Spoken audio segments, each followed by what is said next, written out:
Hello বন্ধুরা, আজকে আমরা ত্রিকোণমিতির 12 নম্বর অঙ্কটা আর 13 নম্বর অঙ্ক নিয়ে আলোচনা করবো। 12 নম্বর অঙ্কে কি আছে দেখো, লেফট হ্যান্ড সাইড।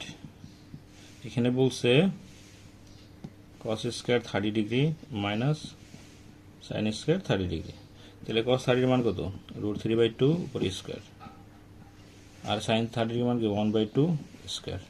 এই স্কয়ারে কাটা গেলে 3 হবে, আর 2 স্কয়ার করলে 4 হবে। 1 স্কয়ার করলে 1, 2 স্কয়ার করলে 4, এন্ড দুইটা 4 থেকে একটা 4 কমন নাও।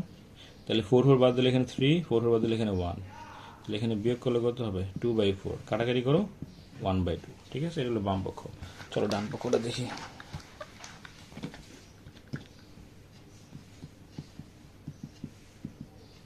ডান পক্ষটা কীরকম হবে? এখানে বলছে cos 60 ডিগ্রি, cos 60 এর মান কত? হাফ। তার মানে এই তো মিলে গেল। অতএব লেফট হ্যান্ড সাইড সমান সমান রাইট হ্যান্ড সাইড মিলে গেছে। তাহলে আমরা কি লিখবো? শুড, যেহেতু আমাদের দেখাইতে বলছে। চলো আমি 13 নম্বর অঙ্কটা দেখি। 13 নম্বর কি বলছে? লেফট হ্যান্ড সাইড একটু দেখি। sin 60 degree cos 30 degree plus cos 60 degree sin 30 degree. Okay, ডান।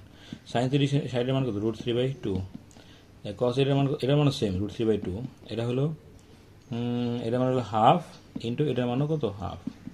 ওকে, তাহলে √3 মানে কি? একটা 3, 2 দুগুণে 4, 1 করলে 1, 2 দুগুণে কত? 4, দুইটা 4 থেকে একটা 4 কমন নাও, তাহলে 3 + 1, তাহলে কত হলো? ঠিক আছে, 4, এখানে 4, এখানে 4, কাটাকাটি করলে কি হয়? 1 হয়। এটা হলো একটা পক্ষ, বাম পক্ষ। চলো ডান পক্ষটাও দেখে ফেলি। ডান পক্ষটা হলো কি লেখা ছিল? sin 90 ডিগ্রি, আর sin 90 ডিগ্রির মান কত? 1, এটা আমরা ভালো করে জানি। তাহলে লেফট হ্যান্ড সাইড সমান সমান রাইট হ্যান্ড সাইড কি হয়ে গেল? শুড। ঠিক আছে, তো তোমরা একটু বারবার টেনে টেনে দেখে নিও, ইনশাআল্লাহ।